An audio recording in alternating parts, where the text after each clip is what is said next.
concept d'équité territoriale et le défend toujours avec vigueur. Quant à lui, M. Vanier est préoccupé par la sécurité civile et la communication des risques entre les industries, les municipalités et les citoyens. C'est un citoyen avisé qui a l'expertise des instances de pouvoir et de leurs limites, autant que de leur mandat et des responsabilités à exercer. Il est aussi le fondateur du centre communautaire Roussin, un centre communautaire central à Pointe-aux-Trembles. Nous commencerons donc avec M. Jean Lapointe et sera suivi de M. Maurice Vanier. Merci pour cette belle présentation. Alors écoutez, je vais présenter d'abord le collectif en environnement Merci-Est de façon sommaire. Le collectif est un regroupement de citoyennes et de citoyens qui sont voués à la défense de l'environnement et à l'amélioration de la qualité de vie de Merci-Est, de l'Est de Montréal et de la ville dans son ensemble. Depuis plus d'une décennie, et même on pourrait dire depuis plus de 20 ans, parce que le collectif a changé de nom, il est issu d'un comité de citoyens antérieur. Donc depuis entre 10 et 20 ans, le collectif s'intéresse activement à différentes questions, comme la cohabitation industrielle résidentielle, la gestion des matières résiduelles, le camionnage de transit, la qualité de l'air, et j'en passe. Depuis les 3 dernières années, on assiste dans l'Est de Montréal à une multiplication des projets qui sont reliés au pétrole. On parle de l'oléoduc 9B d'Anbridge à Montréal-Est.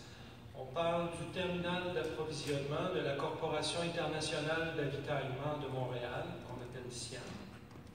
Et le dernier en lice, le nouvel oléoduc Énergie-Est de TransCanada avec son terminal à Pointe-aux-Trembles.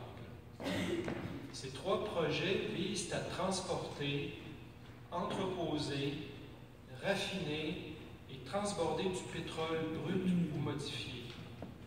On parle de 300 000 barils par jour pour Enbridge, c'est de notoriété puisqu'on en entend parler justement ces derniers jours.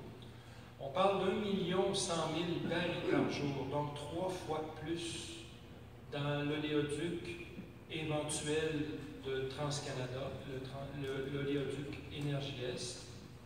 Et pour Siam, on parle de 160 millions de litres de kérosène, jet fuel A1, entreposé en bordure du fleuve pour Siam, et près de 900 millions de barils, 900 millions de litres transbordés annuellement, toujours pour Siam. Donc, on parle de quantité considérable. Quand on parle du jet fuel A1, on parle du carburant pour les avions. C'est en fait issu du pétrole. On parle de kérosène qui est modifié avec des additifs dedans.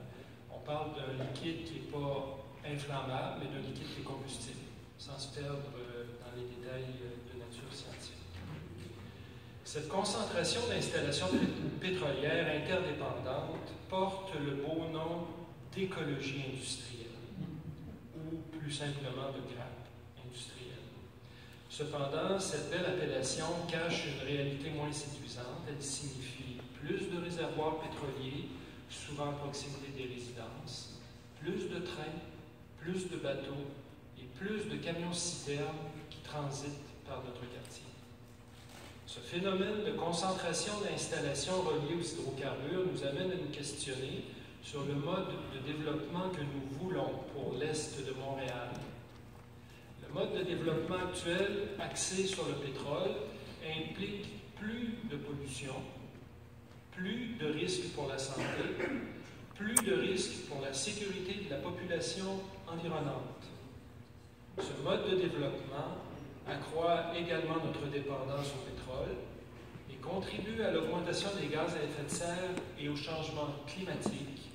La démonstration maintenant est faite. Entendons-nous bien, le collectif en environnement Merci-Est ne prône pas l'élimination de l'industrie pétrolière et pétrochimique dans l'Est de l'île de Montréal.